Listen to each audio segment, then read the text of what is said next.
And there we go. And we are ready to go. Tom, it's nice to see you out from Victoria. So welcome. So Justice Chapnik, it is such a pleasure to have you here and to be talking about your wonderful book, your memoirs, Bold Decisions.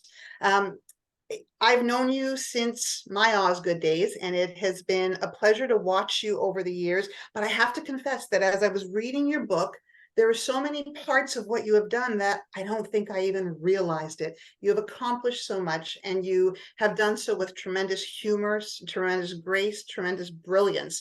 And I want to ask you if you can briefly describe sort of the highlights of your career. As you've mentioned in the cover page, your teaching role, your lawyer role, your judicial role, mediator, author, and grandparent, which is very important to you as well. If you can give us a little bit of the highlights, and I see my sister smiling because she's a grandma herself and with 4 little ones, and she's totally understanding that particular role that you have. So can you just share with us some of your career highlights as we get started today? Sure. But first, I want to thank you for your kind introduction, for inviting me here this evening, and I'm really happy to be here. So I'll start when I turned 19, and I was in first year university at U of T, and I had sort of a bittersweet day on my birthday, partly good and partly I said I had a quest for more tolerance and understanding in the world. And at that time, I think I thought I might, after I graduated U of T in arts, be a psychologist, want to be a psychologist or a lawyer. But that was really early on. So, and I had a time at high school that was not that pleasant. It was not, I think there was one heading in the book that says longing to be thin and popular. So that was my feeling then. And then, so that's what I thought I might be, but no, a year later I met my husband. And he was also at U of T in medical school, had many years ahead of him, and I had to put lawyering quite on the burner. And I became a teacher, a high school teacher, which, by the way, every woman who wanted to work was either a nurse or a teacher at that time. And I became the basically breadwinner. Interns didn't get paid at that time, and I got paid $7,000 or $8,000, and that we really felt rich. So after about 2.5 years of teaching, I found myself pregnant, and I decided to be a stay-at-home mom, and was a stay-at-home mom for 8 or 9 years, actually. I love being a mother. And by the time I was 30, I had 4 children. So when the kids were 9, 7, 4, and 3, I heard about the LSAT. I was always, and I don't know why I didn't have a role model, but I was always fascinated by law and lawyers. And we were at a party, and I cornered one lawyer that I thought I knew from something else. And I asked him, like I always cornered these lawyers, and said, tell me what you did today or what you did last week. I don't need to know a name. I just want to know what you did. In the course of the conversation, he told me about the LSAT. I said, what? You have to write an exam to get into law school? What's going on? And then I looked into it and I realized, yeah, I did too. Just because I had a university degree didn't matter. You had to write this LSAT. So I didn't take any courses. I just decided, I'll just get the application and see what happens. Then I get into Osgoode Hall Law School. And in the first year of mature students, actually, they had a mature student program. And talked it over with my family, and we decided I should give it a try. Give it a try. If I Give don't it a like it, try. I can always leave. Yeah, on my terms, but doesn't be on your terms. It's their terms. Anyway, after my call to the bar in 1978, I took a couple years off. I wasn't asked back to the Bay Street firm that I articled with. And I thought we all needed a rest, the family, because of the work involved and so on and so forth. And also I knew that I needed, when I'm looking for employment, I needed something closer to home, a small family law firm, for example. Like I said, for a couple of years we needed a rest, and then I started to look for that, and I found it anyhow, and I got a job in a small firm in Mississauga doing family law, and it fit the bill. Mhm. So I ended up moving from one to another, but practicing family civil and some entertainment law too. So when you read the book, you'll see that it was quite a hoot. That entertainment law was a lot of fun, even though it's really mainly contract. I also sat on a number of tribunals, and I'll tell you later how that happened. But I ended with the Workers' Compensation Appeals Tribunal and the WCAT, and I sold my practice to my partner. And that's when, because I had regular hours, the children were becoming more independent and more, older, obviously. And I got involved in the Canadian Bar Association, the Ontario Bar Association, Women's Law Association, and I became a bencher of the Law Society of Upper Canada.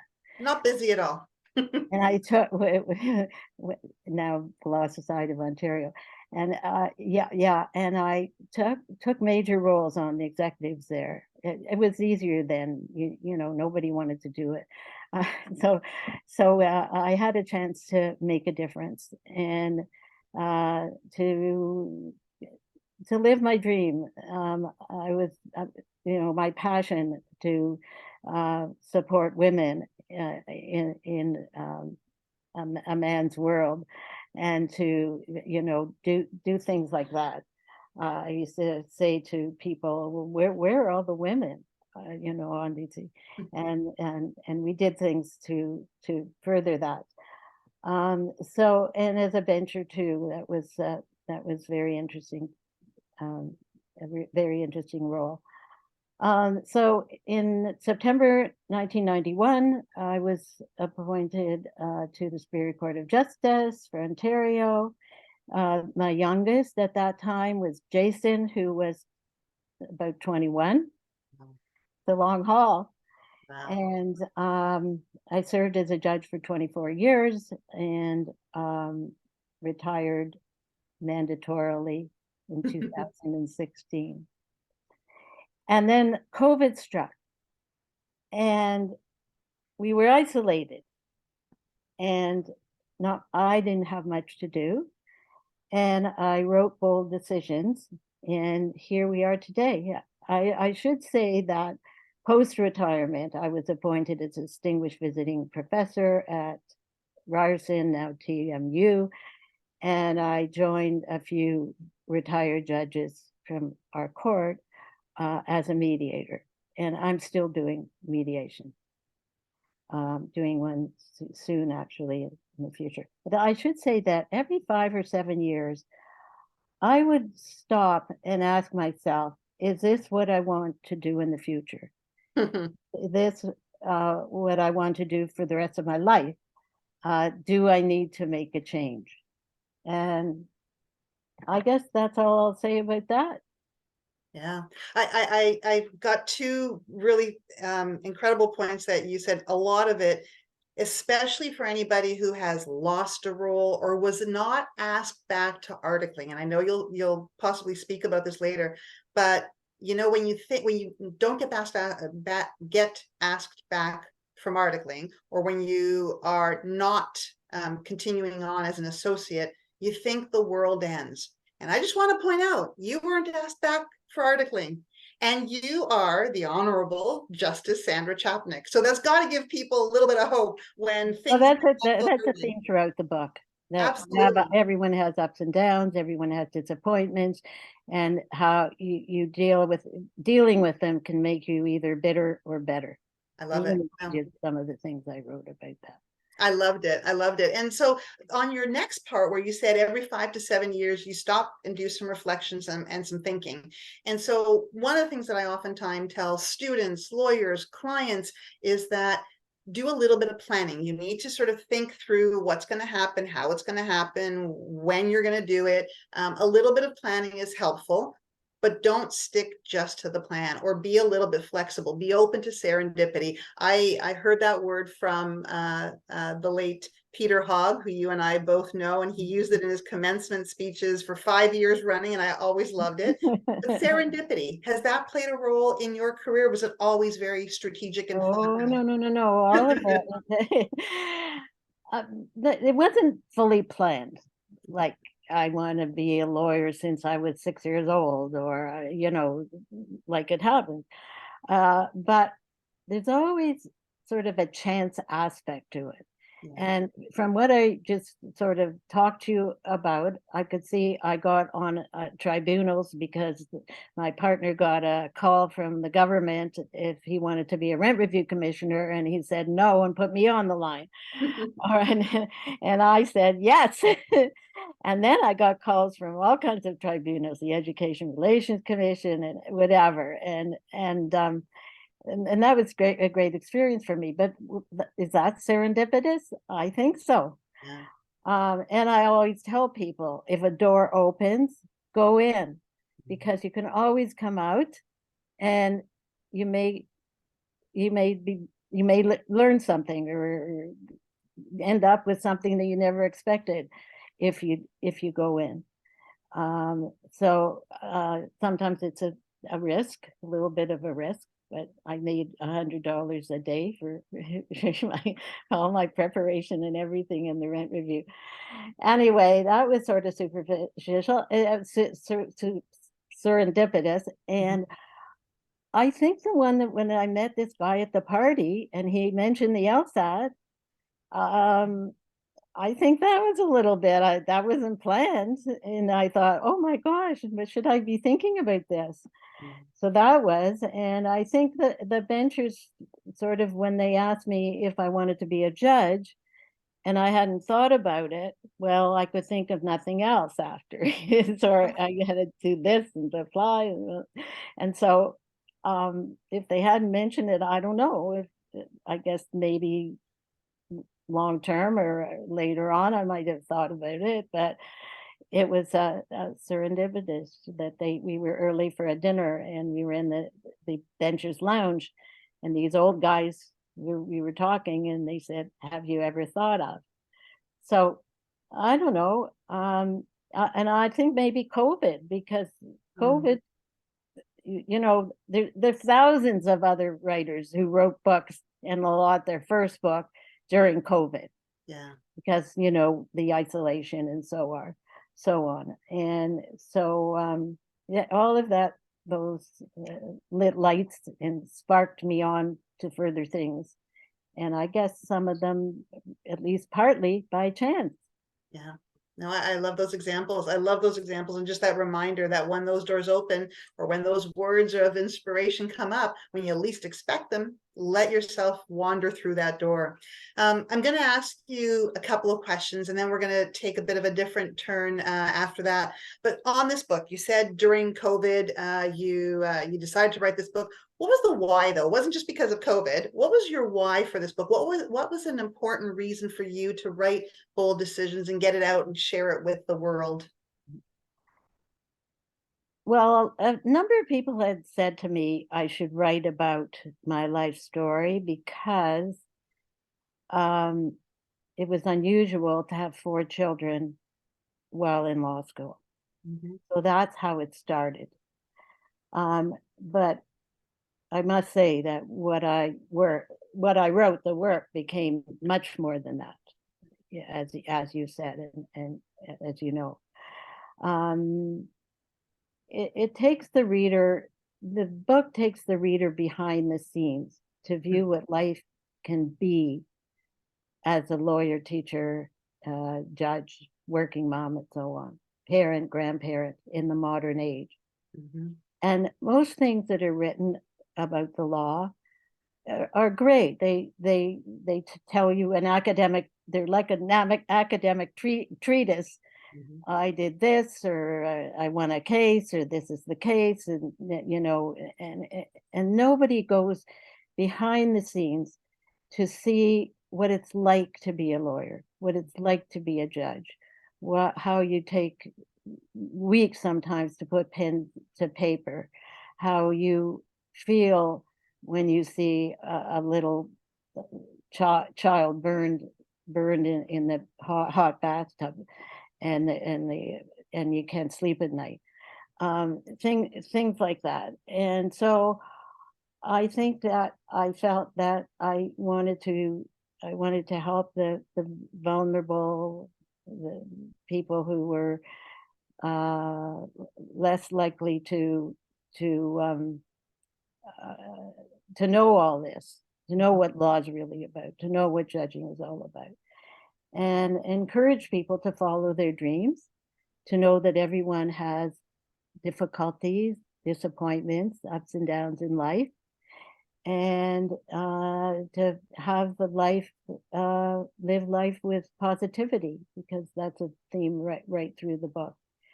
So it's not just someone saying it, but someone who has actually lived it with purpose.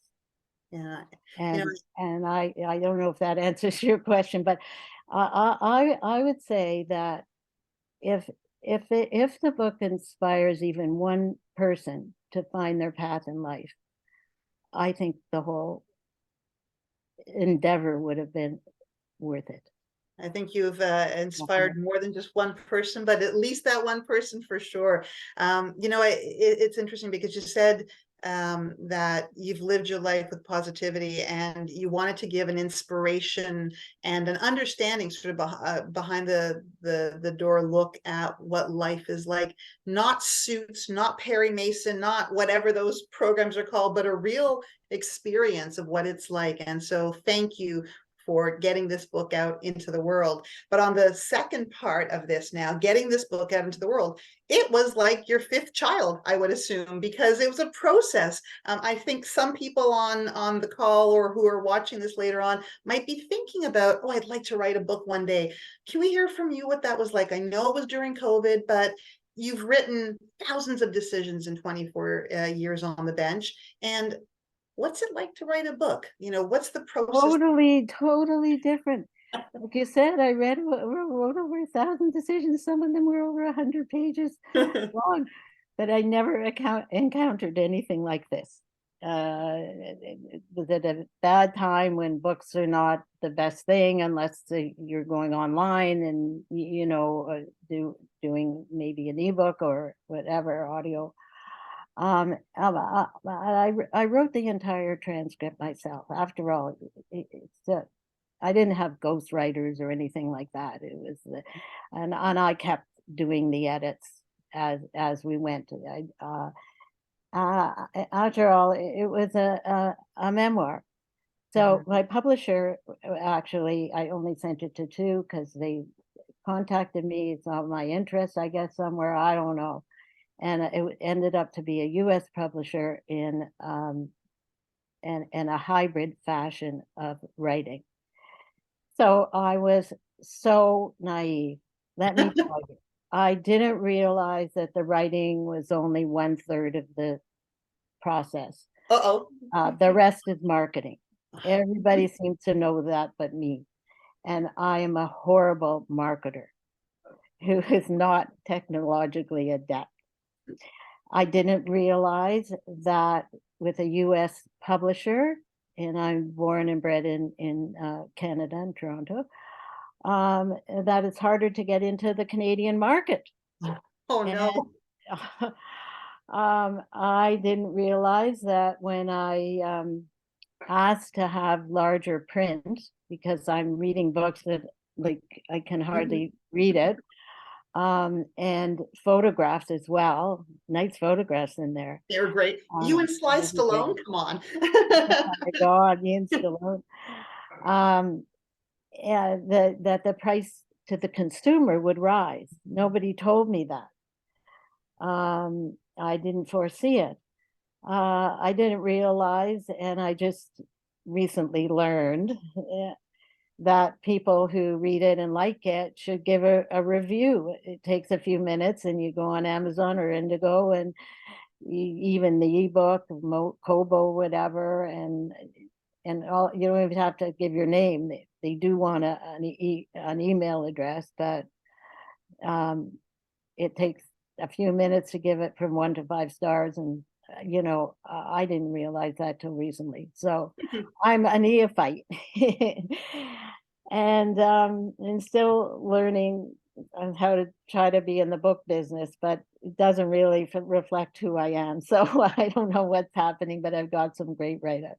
I'm some glad. great letters and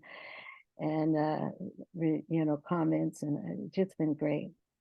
I'm glad to hear that. We're going to remind people if they can to give you that review. I'll remind them again at the end of the session. Oh, I just thank wondered, did you have a writing time? Like, would you write every day for 2 hours in the morning, or were you more haphazard with your writing? No, I put my mind to it. Okay. And then I did an edit of my own. Oh boy. I mean, there's something that they correct spelling or grammar, but having taught English, I was pretty good at that. But I still, it's like when I wrote a decision and I knew I could cross the T and dot the I a little better, and I could always keep doing edits of it. You have to, come to a time when that it reflects, because it's a memoir, who you are as a person and what you've done. And so I what can I say?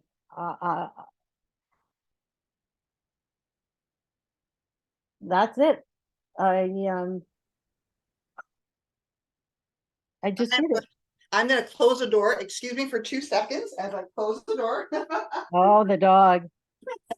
I did warn you. I didn't hear it. Thank goodness.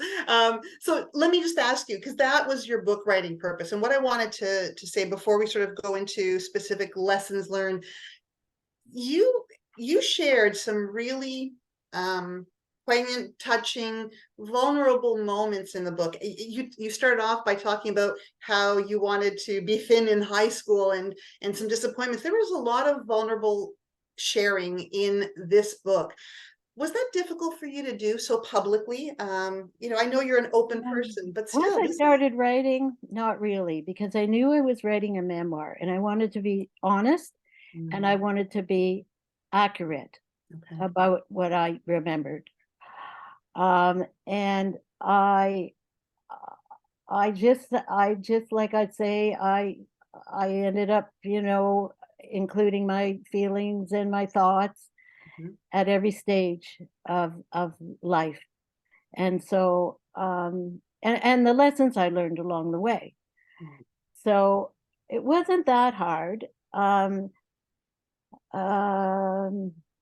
think that my disappointments in life and the ups and downs and whatever gave me strength and the energy to move on to something else. And I think in the end it was a good lesson for other people, because we all have them. We all have disappointments and difficulties. And I think that it's come to the point where I have people that write me every day and tell me what resonated with them in the book. One of the first ones I had was a lawyer who I never knew, and still don't remember his name, but wrote, "I laughed, I cried, and I identified." And then he told me what he identified with. So it's been a very interesting, and I don't think I could have inspired others to persevere, to make a difference, if I hadn't faced my own challenges. Yeah. So I know you know all my little quirks and all of that, but I love them, and I thank you for the vulnerability. And it's a reminder that that perfect picture is just a picture. Behind it is all sorts of cracks and joys and disappointments and all sorts of emotions and realities. And so for that, we really are grateful to you. And so we're going to turn now. We're going to have a really, I'm very honored to be able to have all of us hear from Justice Chapnik herself. She's going to read the words from her book that have meant so much to her. And there are certain lessons, as we said, September is the month of back to school and learning. And she was a teacher, and she still is an educator and a teacher to so many. So Justice Chapnik, I'm going to turn it over to you entirely for the next 30 minutes or so, to tell us the lessons that were most meaningful and most important to you. Okay, I'm going to read you some of it, because Love it. But me telling it won't be a highlight, and I'm going to give you some of my favorite. It's in the book is in 4 parts: family matters, life as a lawyer, life as a judge, and post-retirement. And in there, I have these themes that I've talked about: women's rights, and being a mother, and being a working mother, and being a grandmother. And so I'll read some of my favorite excerpts. And it should take maybe 15, 20 minutes. No problem. So I wrote something in my first year of law school that was in the obiter dicta at Osgoode Hall. And it really seemed to hit a chord with a lot of working moms. It was in first year, and the heading is first year law dash the guilt. So this is the guilt. and I've taken a lot out. I'm only going to tell you a few things. I wonder why a mature student's answer to recurring questions about law school. I wonder when I drop off my kids at school in the morning and realize that one of them has forgotten his lunch pail or piano books or hers that needed for a lesson that day. I wonder when I realize I haven't spoken to my husband all week, or when I'm kissing him and thinking about torts. I wonder when I have to postpone indefinitely a much needed vacation. I wonder when I make an appointment with the hairdresser to cover the gray. I wonder when I come home late to meet our dog, begging for attention, and I can't take a minute to pet her, or when she is practically ready to deliver, it was a miniature collie, her pups before it dawns on me that she's pregnant. I wonder when I'm trying to do some homework and all 4 kids are talking at once. It's something like studying with the TV on, except you can't turn it off. I wonder when my son scores a goal at a hockey game and I'm not there to cheer him on or brag, that's my son. I wonder when I see my friends taking exercises while I become flabby. I wonder when I'm writing this, when I really should be with my family, or at least doing my homework. Why do I do it? I'd like to say I enjoy every minute of it, but the truth is sometimes I wonder. So over time, I came to the realization that wherever I was, my mind was on school, the next assignment, the next class, the next exam. I had to learn to live in the moment, to consciously control my thoughts and actions, to be in the now, to be present. Slowly, I began to transfer the feeling of being there to my other close relationships, to get over myself and explore the mind and thoughts of another, to practice mindfulness. In asking the right questions, you find out things you may never have known about. Their lives, their feelings, their challenges. your own children will tell you things that you might never have known about. The process helped alleviate the guilt of not always being there for them, and it has been one of my most valued lessons generally in life. Finally, it was graduation day. That day, a deep sense of satisfaction and relief began to pour over me in waves. I looked forward to toasting myself with a martini in hand and Jerry by my side.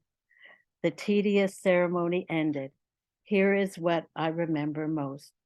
It is a beautiful, warm summer day. A woman robed in black finds who she is looking for, then streams across the grassy lawn to meet her child running toward her with both arms in the air, yelling, "Mommy, Mommy, you did it. You're a lawyer." I love that. I love that. This heading is what I told you about my articling. So the heading is articling a disappointment. There were other things that were disappointing in my life of articling that you would read about. Not one of the 6 or 7 articling students, including myself, was asked to join the firm that year. Was I disappointed? Of course I was. Was it one of the best things that ever happened to me in the long run?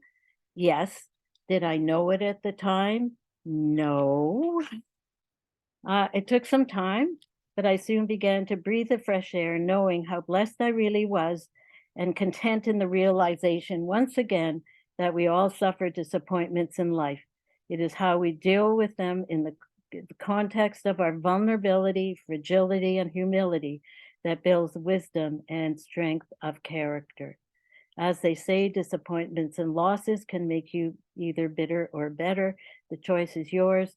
And this is consistent with my belief that a nemesis follows each of us through life, one that lets you know that you cannot have it all. That's a tough lesson and a really good one for all of us to remember. I appreciate that. Yeah. I'll tell you a little bit about my first lawyering experiences. And I did get a job. I recall throwing my first retainer of $50 in small bills up in the air when the client left, shouting, "I'm making money." It sounds silly now, but I actually did that. It was 1970. Celebrating. Then it was early afternoon. I was sitting in my office between clients having a cup of tea when I heard a commotion outside my door. I called my secretary to see what was going on. And as I did so, an angry, heavy-set man burst into my office. He could hardly breathe, telling me in broken English that he had come home early from work and found his wife in bed with someone else. His fierce indignation grew as he spoke, panicked to know what he could do for her, to her. That panicked, he wanted to know what he could do to her. I asked if he wanted to file for divorce. His response may well have emerged from a clash of cultures. I don't think he had divorce in mind as he hurriedly exited the office. Not a good start. Okay, now I'll turn to the difficulty balancing social life, work, parenting responsibilities, because that can never be perfect. At times things suffer. It is, and you do lose hope. This is grandchildren one. Early on, I talk about the new age and the grandchildren and what they have to deal with and how difficult things are these days. Early on, Jerry and I understood that our grandchildren had parents and they were not us. So if we disagreed with the way our children were parenting in their own homes, we closed our lips and looked away. I think I called it, you zip your lips.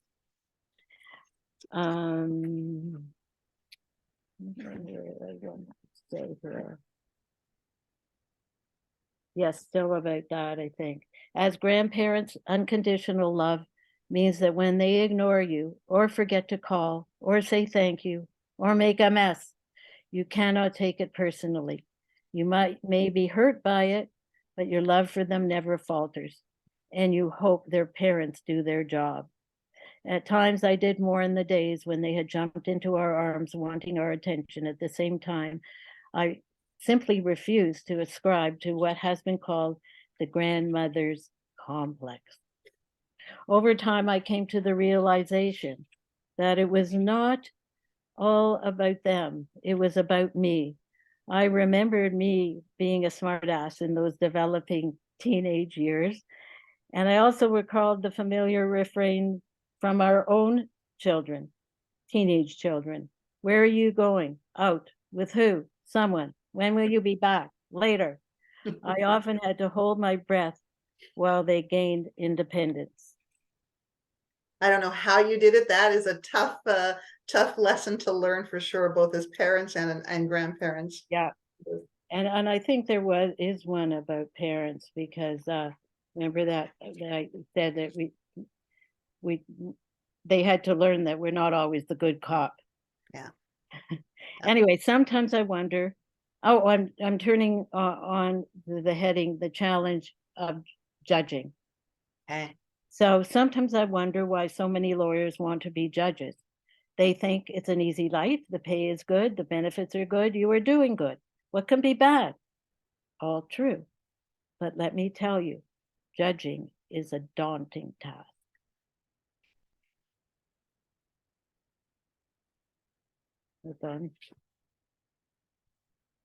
I think the single most important lesson for judges is to carefully listen to the parties, lawyers, and witnesses.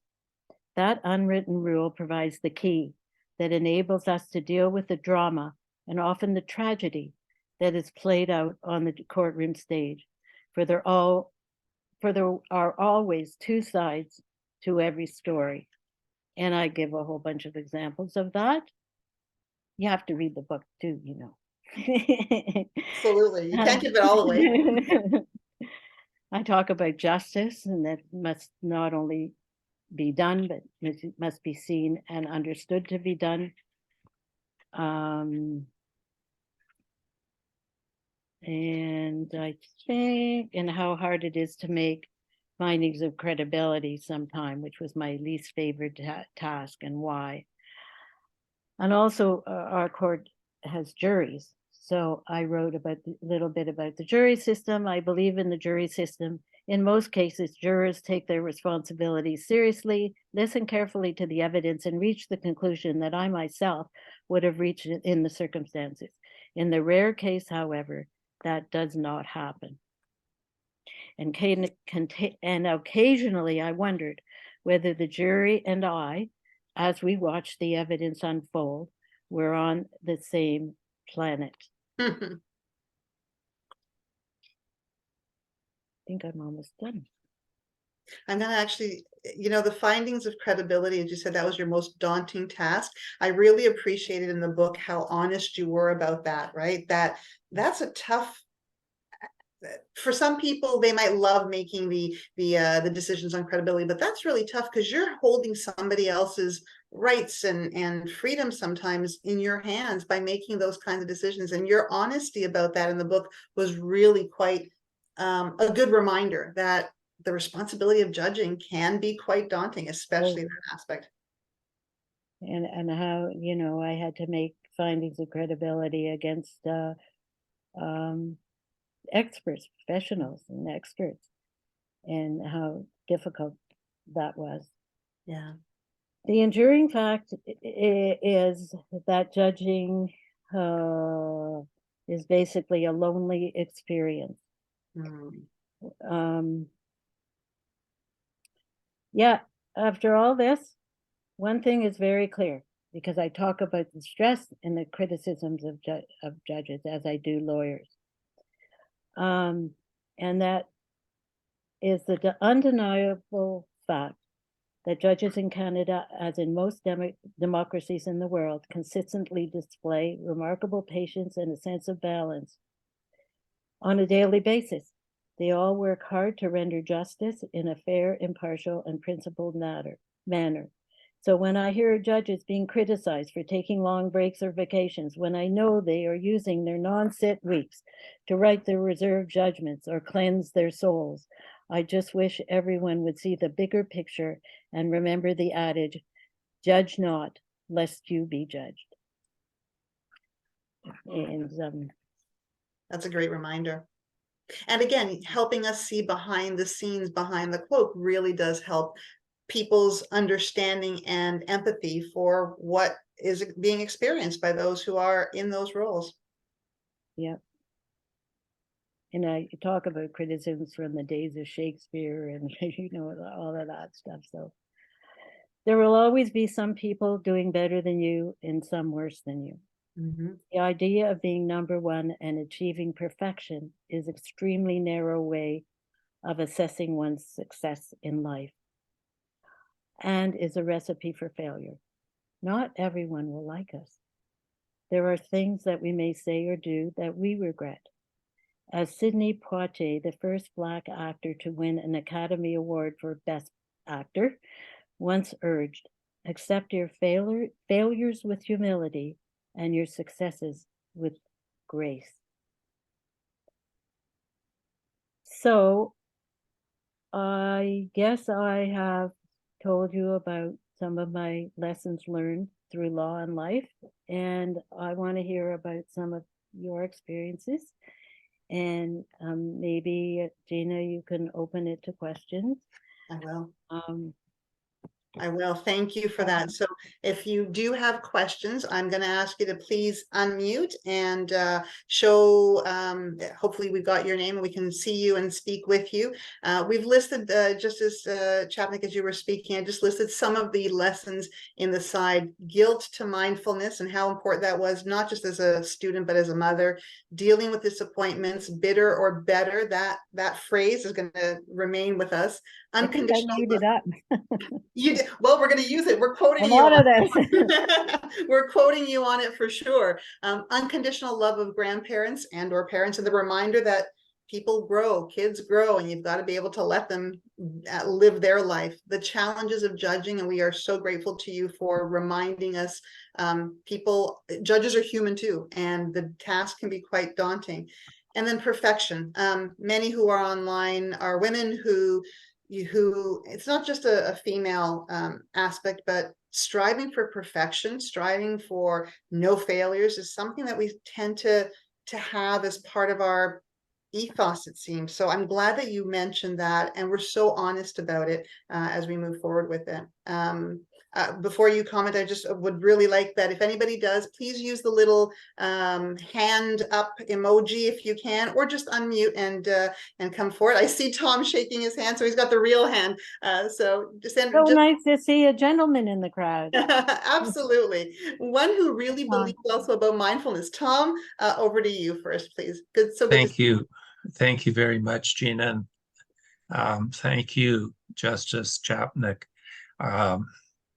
I thought the most bravest and most determined lady I knew before this was Gina, but I think she takes a back seat to you. She may be number one. Nope. Thank you.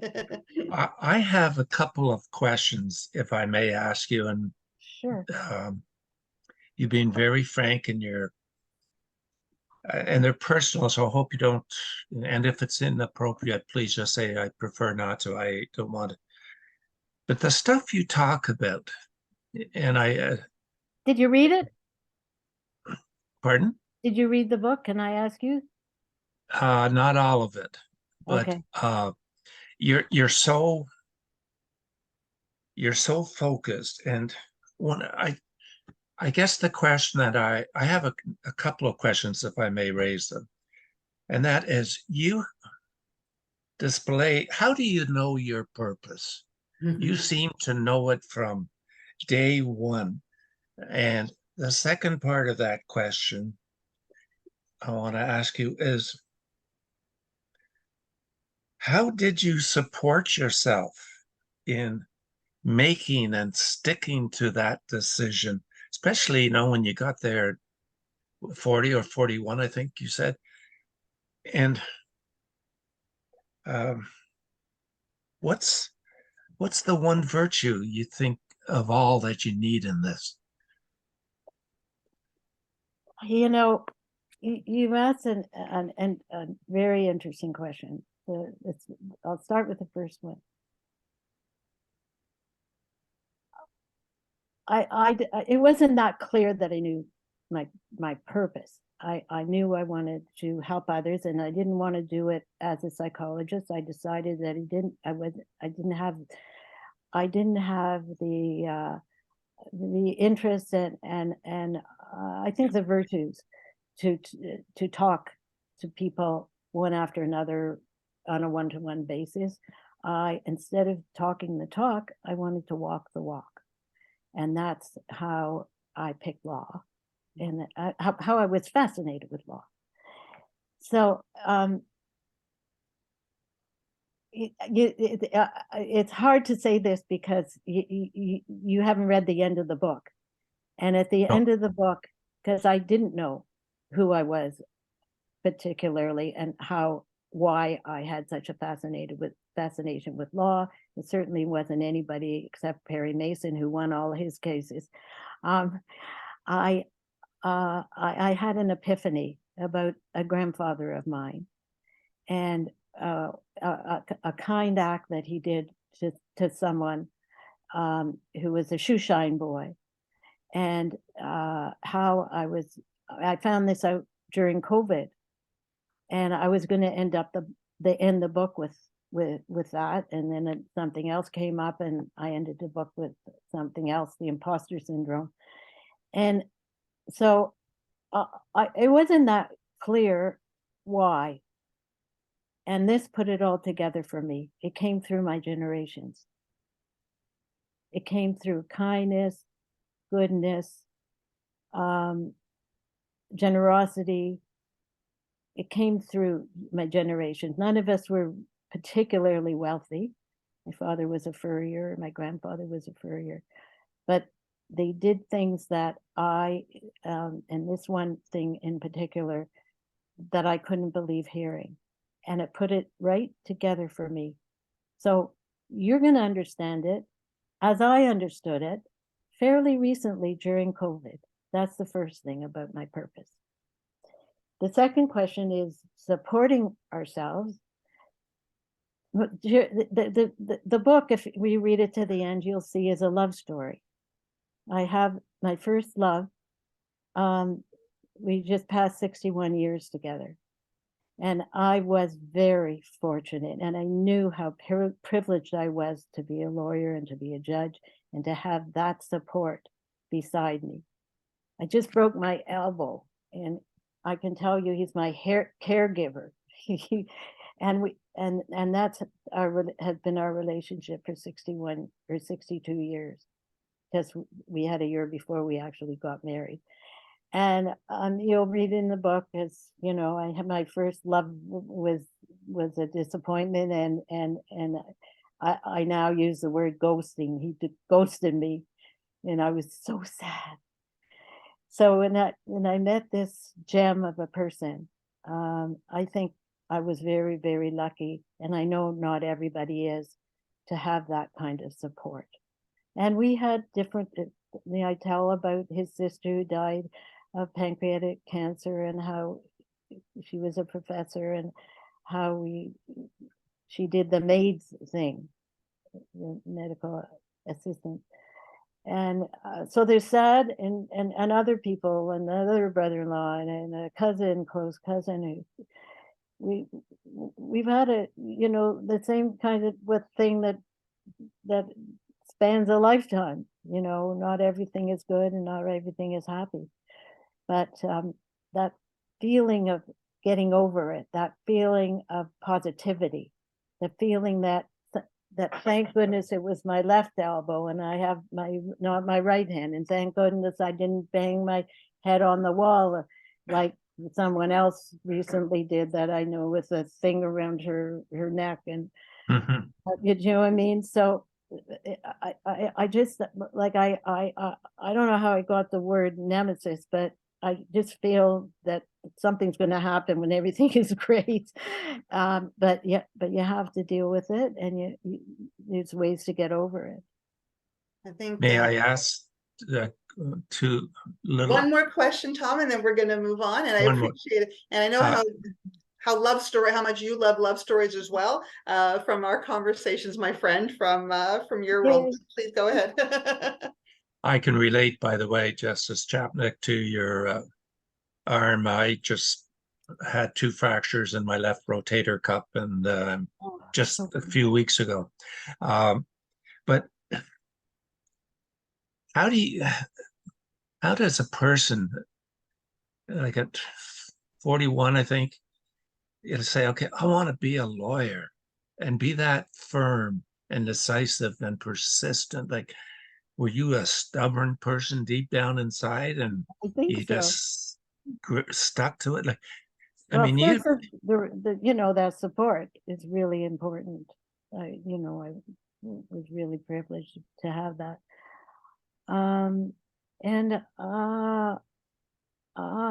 You see it comes, the light, it shows throughout the book. It's my fault. My dream was to help the most vulnerable in society, and to do good and all of that. And then how do you do it? Well, seemed to me that it was a very good choice.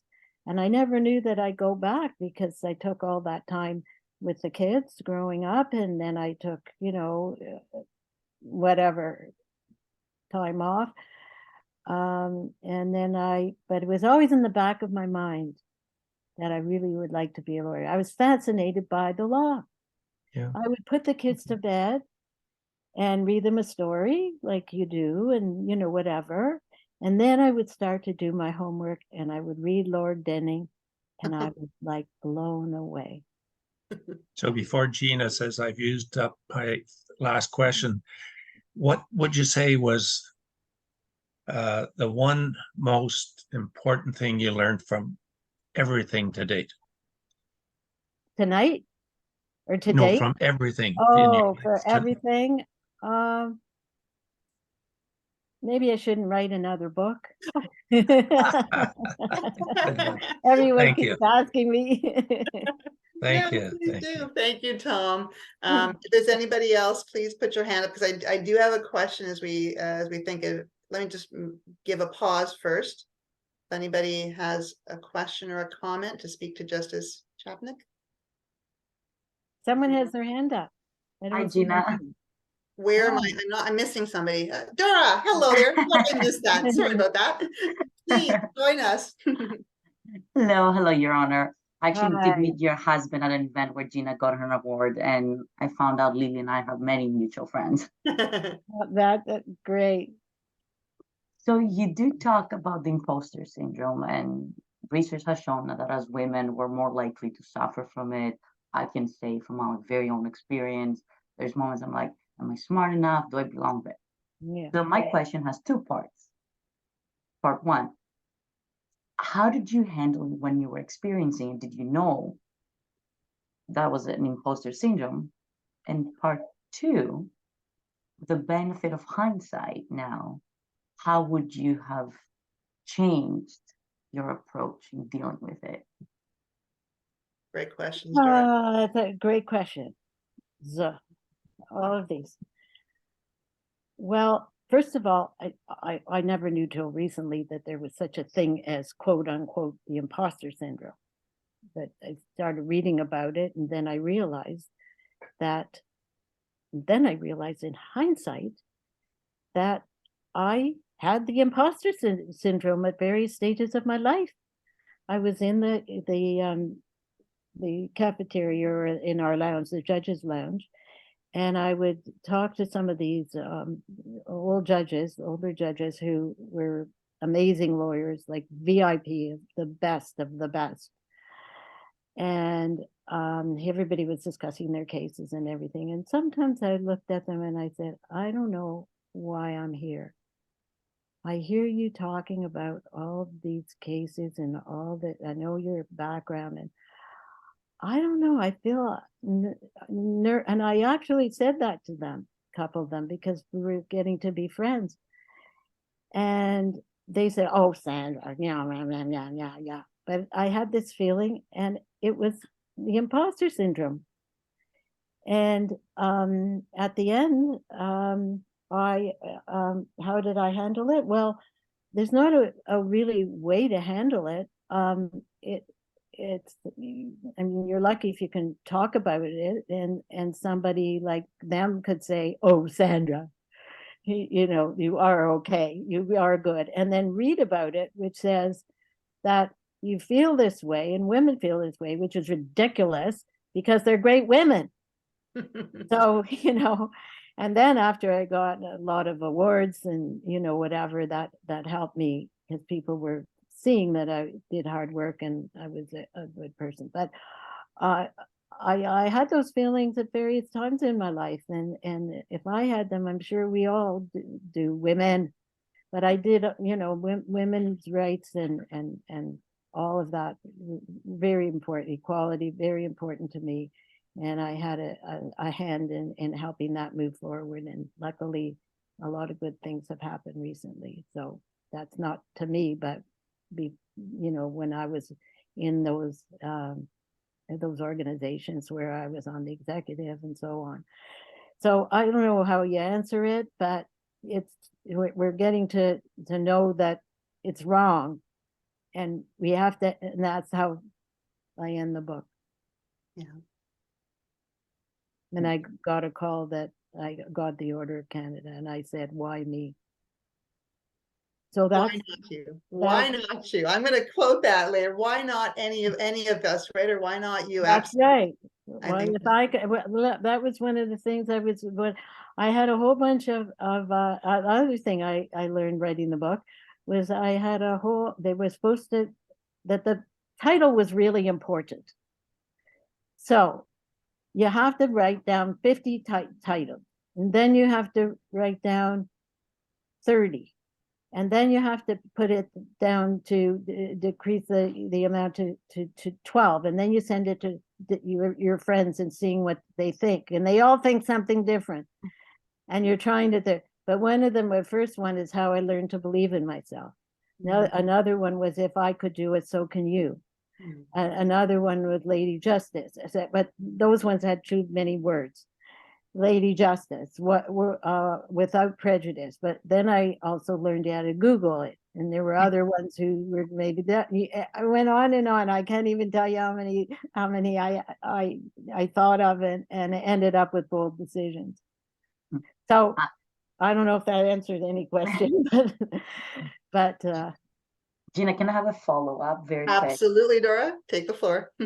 And even on that, like, I've gone to Jonathan Spiegel in the past, and I'm like, "Jonathan, I don't know if I can do it." His answer is like, "Well, I wouldn't send you there if I didn't think you could do it." So did you have someone like that in your life where you could go back and just remind you of why you're there in the first place and how important that was for you? to send it to someone, like to send it to someone, or to just talk to someone. To just talk to someone. I did. I have a best friend that I met when I became a judge. And somebody said so people said to her, "You have to meet Sandra Chapnik," and Sandra said to me, "You have to meet her." And we've been friends ever since. And so I would send a draft to her, and she would make some comments here and there, and a couple of people like that. And I took them seriously. So I was lucky to have that. Yeah. Apart from a really good friend, I wonder, Dora, because I think you and I have had the conversation with the individual you mentioned, mentors. Did you have mentors, Justice Chapnik, at different stages, or were they the really good friends that you sort of relied on to give you the nitty gritty on things? Did you ever sort of have either female or male mentors that you would rely on or that you would go to? No, not on a long-term basis. Yeah. Like the dean at the law school, gosh, what was it? Oh my God, I know his face. He passed away. Gina, you remember? Peter Hogg? Peter Hogg. Oh, oh, lovely. So Yes. Peter Hogg asked me to be the president of the Alumni Association at Osgoode Hall. Mhm. And I ended up being the president for 3 years. It's supposed to be 2 years, and I was already a judge. And he was sort of a mentor to me. Mhm. And when I in law school, so when I had to go for an articling positions and everything, he sent a letter. And so I think that was made a difference in my life. I appreciate that. I've got a question to ask you because you've talked about it so nonchalantly, and in the book you dig in. But I just want to leave others first. And you saw the hands before I did. Rabani, is that a hand up? Okay, come forward, and I'll ask the question later. Up to you, please. Hi, it's so nice to be here. I'm really grateful for this opportunity. Thank you so much. Glad you're here.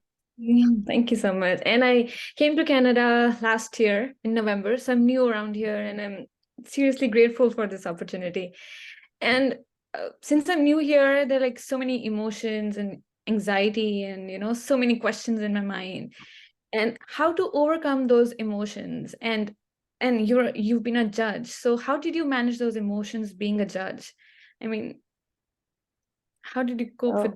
Well, where are you now? Are you in law school or a lawyer, or want to be a lawyer, or aspiring lawyer?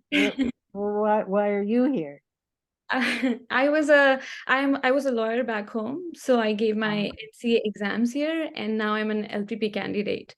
So I'm doing my law practice program from Ryerson University, and yes, and I am preparing for my bar exams as well. So there's so much on the plate, and as you said, I tend to neglect my mother, and there's so many things going around, and it's sometimes so overwhelming. And so I just want to know, how did you overcome those? I want to tell you, first of all, you're not the only one. Okay, it's hard, and it's harder for immigrants, and it's harder for people who have sick parents, and it's harder. So we did certain things, but I'm talking about it in the way that I had 4 children, because we got a dog, and that helped a lot. And miniature collie like Lassie, and we actually ended up with 2 of them after we traveled. I made sure that mindfulness is really important, that balancing. So when, if it means going with your sister or going shopping with your mom, whatever it is in your life, in my life, it was traveling as a family, because here we're all going in different directions, and this one's taking courses, and you're studying for this, and it's something you have to get through. And it's not easy, but taking little trips to Niagara Falls or over to Buffalo for a long weekend, anything. And before we knew it, the kids were jumping in the pool, and we felt that we were away. And we've got tons of points in the Marriott, even now. We did, but I couldn't do it at home because we were all running in different directions. So I found travel as a family was a big thing. Now you're going to have to change it to your circumstances, but that's what helped me. And, you're not a working mother, but if some of you are, also setting boundaries, having certain routines, all of that stuff helped. And Rabani, I heard a little bit of guilt. Maybe I've got the wrong emotion. From the opposite perspective, Justice Chapnik talked about the guilt as a mother not spending time with her children. I'm hearing you potentially, I don't spend enough time with my mother or on my mother. I see the head nod there. And again, Justice Chapnik, you talked about guilt, and it doesn't really serve us much purpose, does it? No, but when you, the present thing and being present. So when you're with her, you're right with her. You're talking to her about her, as well as you. And it may be few and far between the times that you are together, just the two of you, or with a sibling or whatever. But you have to make sure you fit it in. That's the balancing. Balancing. I appreciate that. Thank you, Rabani, and good luck to you. You're almost there. You know, requalifying here is a tough journey, and you're almost there. So good luck to Oh, you. good. And that perseverance, Perseverance. that feeling that you started this and it's going to get better, and just do it. I love how you use that in the book. You know, and you don't have a pair of Nike shoes, you said, I think. I know. I love that. I had that, by the way, if you haven't read it, there's a whole chapter on humor in and out of the courtroom. I have to ask you, I'm going to be very mindful of hands. So Never lose your sense of humor. thank you, because that's a good lesson for everybody to speak about that a little bit, Justice Chapnik. You use humor in so many ways. Speak a little bit about that. It's important, isn't it? Yeah, but it always was. I mean, you know, I just we just joke. My husband and I, it's a play on words, or, you know, I say on a Sunday, go get the paper, and I know there's no paper on Sunday. I mean, stupidest things. But we communicate, and I think I would be a different person if I didn't be able to laugh at myself and other things. I think that's a really good reminder. Laughing at ourselves and laughing generally helps us get through something. So Rabani, find whoever it is that allows you to laugh with them and just laugh on occasion. I think it's really useful for everybody. Thank you. Thank you so much. Thank you. Thank you. Let me Good just luck. Thank you. Justice Chapnik, are you seeing hands? Because there's a question that I have of you, and I'm going to ask it because you gloss over it in the conversation. It's really kind of, it shows the kind of person that you are, the humble person that you are. But in your book, you really do give us several examples. You kind of said, oh yeah, I kind of was interested in women's rights, but boy, have you been a pioneer for women's rights and for equality rights. And I love just how you humbly gloss over many of the things that you have initiated and started. Can you talk to us a little bit? I want sort of others to hear and also to understand the road traveled by you in terms of your interest in gender equality, women's rights, and I guess human rights, but in particular, you've done so much for women and women in law in particular. Well, like I said, those organizations let me do it. Like, I think it's important to use your roles, whatever your roles are in life, to help others. And and that was always, even like you noticed in my swearing in, I talked about 3 things that were my goals to be as a judge. And one of them was knowing how male dominated, sorry, Tim, the law profession is, to see if we could change things. So when I was president of Women's Law Association, we made, even before that, I was on the executive of some of these organizations, and I would get women and meet women and say, what are you doing? And do you want to be on the board of they have lay lawyers on the board of the Ontario Bar Association. Where are all the women? And we would meet in our basement. And I forgot about this, but when I retired, I got 2 letters about it. I remember times in your basement when we shared nominations to be on the board of the OBA, and that started challenging my life, and that's why I'm here today. That's from a master of the Superior Court of Justice, and from others who said, that made a difference. So when you're ready, like it took me a long time. I didn't just become a lawyer and go on all these things that they do now. Everybody's doing the same kind of thing, and it's advancing a lot of self-interest groups advancing their rights, and it's wonderful. But I had to wait till I was on the WCAT tribunal, and I had a lot of time. It was very flexible, even though we had to write decisions in writing. We didn't always have a matter to deal with.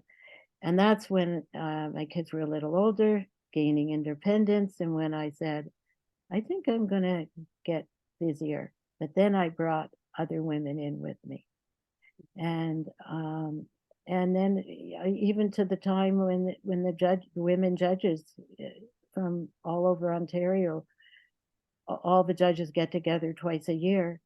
And I could see that there were women judges like you who were like knew and had been a lawyer other places and had good CVs and so on.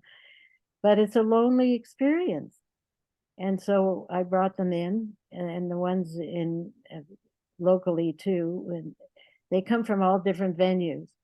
And we would talk about the older ones that were there longer, going around the room and asking them what questions they have about the court and their job and what problems, and giving them some hints around the room. And even now, when I go back so many years, I've been retired, like 8 years almost. And I go back for lunch, some of the women judges say, "We miss you." So when the time is right, for a working mom, it's not always right at the start. Get involved. You I have don't even opened know if so that many, answers the question, but you have opened so many doors with that reminder to get involved and to offer opportunities to get involved. And I think that's what's really critical. And what you just said right now, I know that there's a number of lawyers who are on this call and maybe who are watching, but who might be thinking about the judiciary, and we don't sometimes have a lot of information, the process, but what it really means, or how you really go about it, or should I even do it? Am I strong enough? Am I smart enough? Will I be able to handle the role? And being able to have these conversations is really, really important. You don't know what you don't know until you have the conversations, and you've opened the conversation for so many, and so for that, again, you're very humble about it, but we are very grateful for you for doing that. oh, well, it's something I've always meant to be, because it's not all about me. And that's what I teach my children, by the way, my grandchildren. It's not all about you, Well, tonight it is all about you. So tonight definitely is all about you. Let me just ask, we're going to wrap up soon, but are there any other comments or questions for Justice Chapnik while we've got her here? I see some hesitant looks there. I wouldn't mind if we have a few moments to hear about some of their problems and experiences. Anybody want to fess up? Other than who's already asked a question or something, just tell us how you're doing. What stage are you at, and what are you doing? Anne. Hi. I like your smile. Oh, we can't hear you, Anne. You have to unmute. Yeah. Yeah, she's off mute, but for some reason the headphones, I think.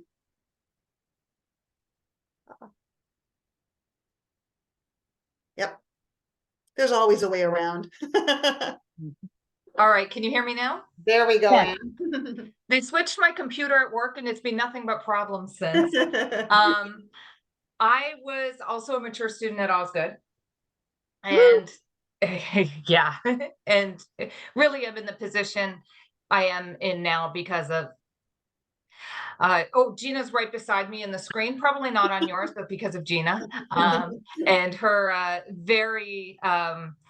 just very sincere and pointed encouragement at a time when I really needed it. I have a question for you because you have accomplished so much. And the one thing that I'm struggling with now, because I came into the workforce as a mature student, I felt like I had to catch up on time. And I went whole hog into my career and pretty much abandoned everything else while I drove forward. And at this point now, I'm having a very difficult time letting go of the work aspect of it at the time when I should probably be enjoying a little bit more of life. And I'm just wondering if you have any advice as someone who's already run the gauntlet. Yeah. So do you have a family? No, Do you have your family here, your parents? Yep. and- I'm not married. I don't have children, but I have family here. Yes. Yeah. And I'm sure they're very proud of you. Hope so. You've graduated from Osgoode, right? I'm sorry? You graduated from Osgoode? Oh, yes. I've been a lawyer for 14 years. Oh my God. Okay.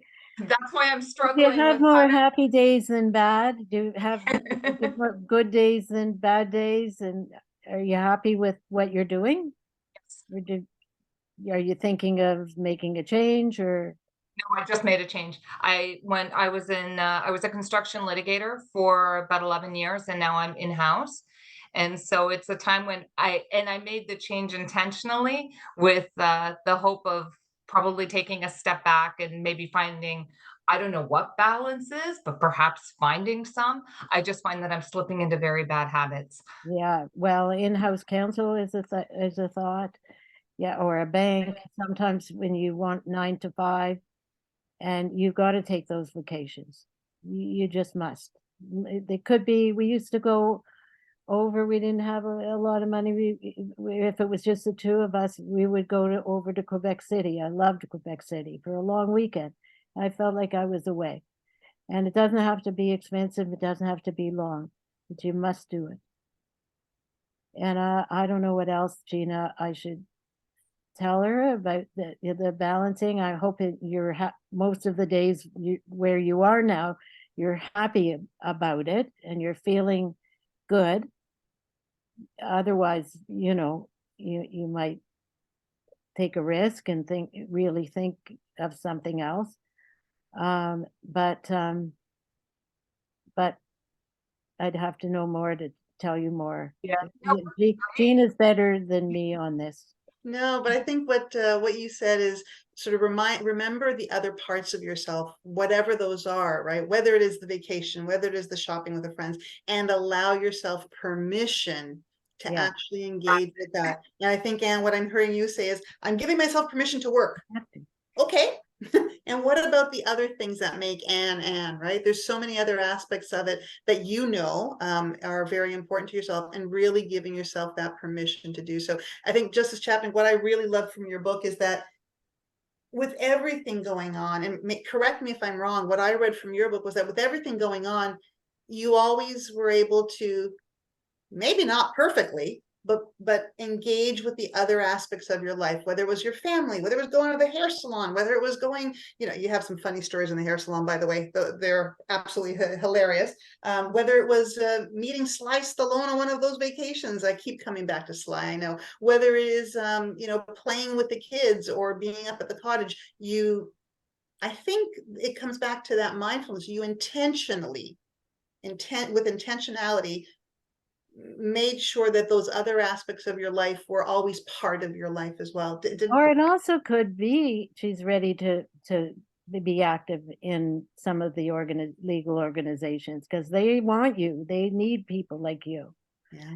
And if it gives you satisfaction over the work, which is, the sameness, you should consider it, because you can really enjoy it and make a difference. Yeah, those are all good points, and really good. Thank you for joining. Anybody else? I know that we're coming up, and I want to be very, very respectful of everybody's time. Anybody else have any thoughts or comments on where they're at? Yay.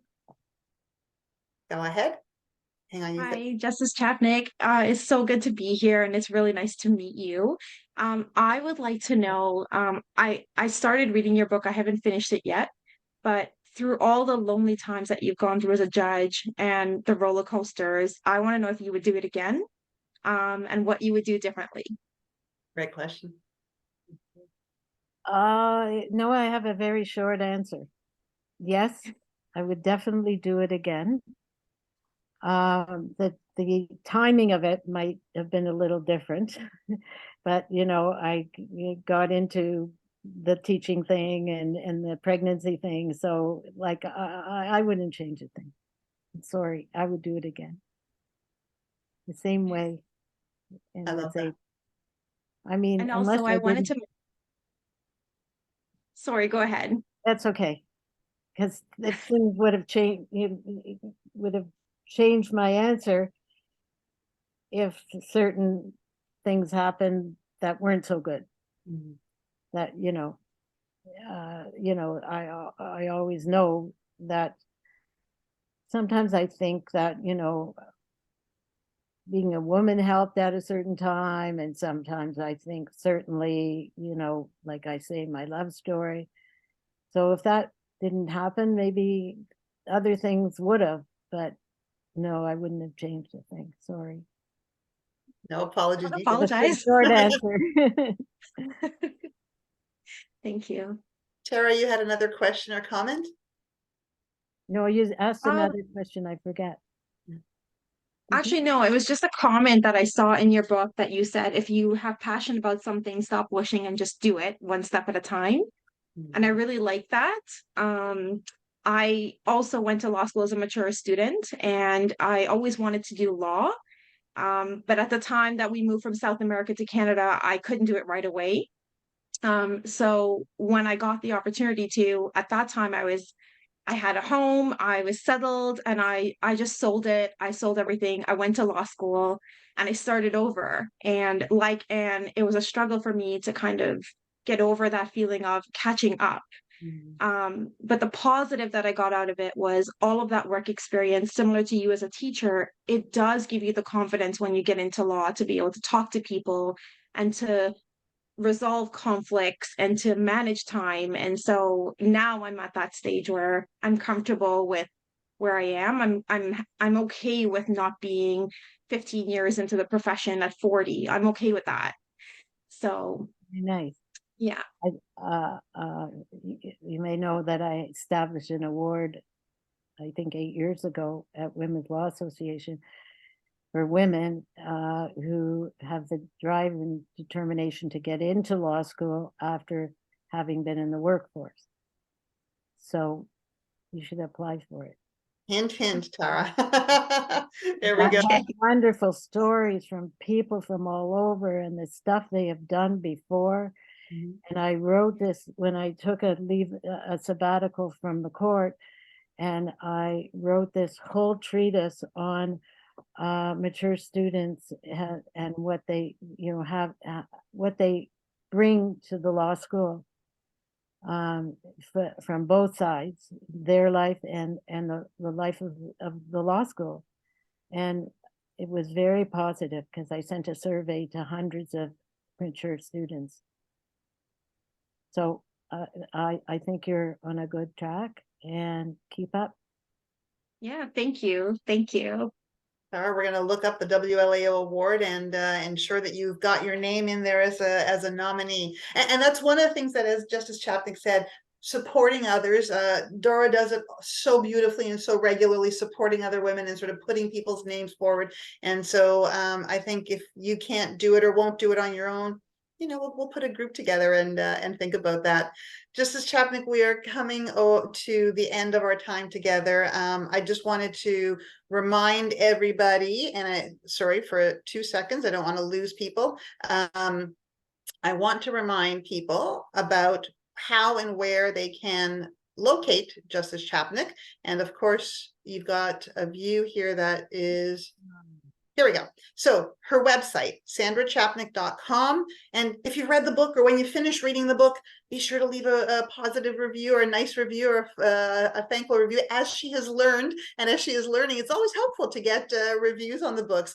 But she's got her website there as well. And it'll just be a wonderful opportunity for you to connect with her and her work as well. If you enjoy the conversation, next month we're being joined by Paul Carvanis, who is just putting the finishing touches on his book, The Happy Lawyer, the blueprint to avoid burnout and put together your good life personally and professionally. And given our conversation today, I think, I don't know if there's a single blueprint, but Justice Chapnik, you've given us much to think about. I want to end with a huge thank you to Sandra Chapnik. I am a huge fan. I'm so delighted and honored to be able to call you friend. And I want to end with your recognition as you were finishing off your book. As you said, you were being awarded the Order of Canada. And this is, I'm going to read part of what you had written. I keep thinking, why me? I didn't invent anything new. Yes, you did. I was far from the best teacher, lawyer, judge, even mother. You were pretty darn close. Then I thought, stop. Women are known to view themselves as unworthy when they are not. The same thoughts engulfed my psyche at various junctures in my life, which you shared with us. Me, who always viewed the cup as being half full with verve, grit, and optimism. Miss Positivity herself. Yet I still ask myself, why me? And then you realized, I will accept this high honor with grace, humility, and with confidence in what the future will bring. The lesson learned and the lesson for all of us, believe in yourself. Thank you for these tremendous lessons, Justice Chapnik.